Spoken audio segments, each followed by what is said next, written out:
Kailan po kayo hindi nakakita o nabulag? Matagal na po ba? September. Nung isang taon? Oo po. Nasabi mo ba yun sa mga anak mo na may nararamdaman ka na? Oo.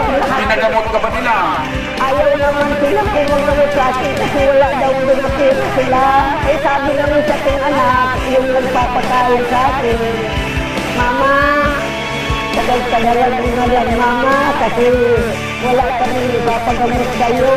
Hindi na Mama, hindi na lang sa Diyos na kunin ka na. Sabi ko, gusto ko pa naman kayong makita. Nung naramdaman mo noon nanay nang sinabihan ka ng gano'n?